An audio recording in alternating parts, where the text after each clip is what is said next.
We begin this evening with breaking news of an airplane crash where the medical examiner showed up just a few minutes ago. The small plane went down in a rural area of Johnson County, just west of Iowa City and south of Interstate 80. It happened just after 3 this afternoon. KCRG TV 9's Ethan Fickow is live at the scene. And Ethan, what can you tell us right now? Bruce, the Johnson County Sheriff's Office says just after 3 o'clock they received report of a plane crash near the intersection of IWV Road Southwest and Greencastle Avenue in Oxford. Take a look behind me. I'm standing on the edge of the field where the plane crashed. Now, while officials aren't confirming anything else yet, the agencies that responded include the Johnson County Sheriff's Office, the Iowa State Patrol, and Tiffin Fire Department, although the fire crews left around 4:15. And as you just mentioned, the medical examiner just showed up about 15 minutes ago.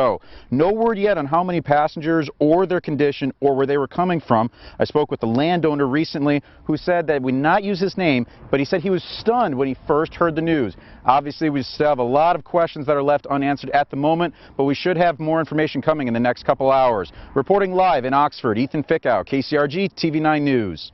It was time to say enough, but not only say it, it was time to act. Today, Nikki Haley, the U.S. ambassador to the United Nations, defended President Trump's missile attack on Syria. She was part of an emergency UN Security Council meeting after last night's launch of 59 Tomahawk missiles against an airbase in Syria. Reports from Syria say the attack killed 6 people. Now, this launch was in direct response to a chemical attack the White House says the Syrian president ordered on civilians. President Trump said that attack killed at least 70 people and crossed many lines. The reactions across the world have been mixed, with the Syrian president saying this was an act of aggression last night. Iowa Senator Joni Ernst says this was only a one-time attack. This was, again, I just want to remind everyone that this was a one-time attack on the assets that were used in a chemical weapons attack against the people of Syria. So it was in response to a very specific attack. It is not an ongoing operation. Now, today, some people have been questioning whether the president should have consulted Congress before ordering the attack. President Trump had criticized former President Obama for not taking military action in 2013 after a chemical attack killed hundreds of people in Syria. KCRG TV 9's Katie Wiedemann talked about the attack today with a Loras College political science professor. She joins us now. And Katie, he claims what President Trump ordered last night was illegal. Yeah, he says, Professor Bendar says that President Trump violated international law by disrespecting sovereignty. He says it's not really unique for a United States president to do that, but he says it's dangerous for Trump to do something like that so early in his presidency. Now, Professor Dar says if this does turn into an all-out effort at regime change in Syria, then it may require an extraordinary amount of spending. Perhaps, Dar says, comparable to the war in Iraq, and that certainly does not help U.S. taxpayers. Dar says this situation might have some Trump supporters questioning if they voted for the right person. Those who were sort of on the fence and ended up going for Trump did not vote for more bombs being dropped in the Middle East, more governments being overthrown. I also talked with Congressman Rod Blum today while he visited a Can Redemption Center in Manchester. He says he agrees with the president's decision to bomb Syria's Air Force Base just this one time in order to send a message. But coming up at 6, find out why the congressman says he does not agree with the way the president handled the situation. Live in Dubuque, Katie Wiedemann, KCRG TV 9 News. We're turning to the weather now, and meteorologist Joe Winters. And Joe, it has been just a beautiful spring day. No, it really has, with the winds, which were strong yesterday, were not that strong today, and they've turned around now out of the southwest. That means eventually some of the milder conditions build. Now, if you've looked outside the last couple of hours, you may have looked from west into the western sky and noticed a few clouds thickening up. That's in advance of a warm front that is pushing across the state as we move through the nighttime hours of tonight. Don't worry, those clouds won't bring anything in the way of precipitation. precipitation and still should allow some filtered sunshine through the evening. Right now, our Cedar Falls City Cam is at 57 degrees. Winds generally around from the south or southwest at about 5 to 15 miles per hour, and that again has helped our temperatures, along with the sunshine, jump back into the mid to upper 50s across all of eastern Iowa. That's where we have been for our afternoon highs. Hourly planner through your evening hours drops us back into the upper 40s with that partly cloudy sky. The weekend, after that warm front passes, will be warmer. We'll show you how warm coming up. Thank you, Joe. Interstate 380 is back open at Interstate 80 after a crash had completely blocked it earlier this afternoon. That crash was within the last hour, right between the exits for Des Moines and Iowa City.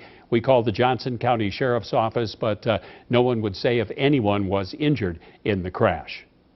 The nomination of Neil M. Gorsuch of Colorado to be an Associate Justice of the Supreme Court of the United States is confirmed. That move by the U.S. Senate today means Neil Gorsuch will become the 113th Justice of the U.S. Supreme Court. And this confirmation vote ends a long battle to fill the vacancy that came from Justice Antonin Scalia's death more than a year ago. Last year, Iowa Senator Chuck Grassley, who's chair of the Senate Judiciary Committee, did not hold hearings for this man, President Obama's nominee. Today, Grassley said, though, he's proud to be a part of the Gorsuch confirmation. Judge Gorsuch will be an independent voice on that Supreme Court. He proved that very much through the hearing, answering questions for 20 hours. I think he's proved that he's a judge's judge. Gorsuch will take 2 oaths on Monday during swearing-in ceremonies. The Senate changed its rules to get to today's confirmation vote after Democrats had staged a filibuster. President Trump says it's been very interesting spending time with Chinese President Xi Jinping. He says they made progress during their talks last night and today at Mar-a-Lago, Florida. They discussed trade, North Korea's nuclear ambitions, and other issues important to the world's 2 biggest economies. Trump reportedly told Xi about the attack in Syria during their dinner Thursday night. Police have arrested a man for today's fatal truck attack that happened in Stockholm, Sweden. Police say the man was in the vicinity when someone drove a truck down a pedestrian street and then crashed it into a department store. The incident killed 4 people and injured at least 15 others. Police say the driver hijacked a beer truck as workers were unloading that truck nearby. Authorities closed down Stockholm's main train station. One woman said she just couldn't believe what she saw. There were blood everywhere. There were bodies on the ground everywhere. And the sense of panic, people standing by their loved ones. The Swedish National Police believe this was an act of terrorism. A man who police called a material witness in the slayings of his parents and a sister in Polk County has turned himself in. This morning, 20-year-old Chase Nicholson surrendered to police in southern Missouri. Authorities are investigating the deaths of his parents, Mark and Charlotte Nicholson, and his sister Tawny in their home in Bondurant. The parents were in their 50s. The sister was 24. Polk County Sheriff's deputies started looking for Nicholson after they found the bodies last night when they conducted a welfare check on the family. A man who lives nearby says something this extreme just doesn't happen there. I did my run, usually run in the mornings, and I saw lights on up here, which wasn't atypical because sometimes there's activity with the neighbors. But as I got closer, I obviously saw something serious going on here. So far, authorities have not filed any charges against Chase Nicholson. Affordable housing is going to start to spread out in Iowa City. The City Council approved a measure to help distribute housing for low-income households throughout the community. And we take a look at our traffic update near Waterloo. You'll notice no problems at all, and weather-wise, we should have no problems into the upcoming weekend. A warm Saturday forecast is next. Keep it here on TV 9.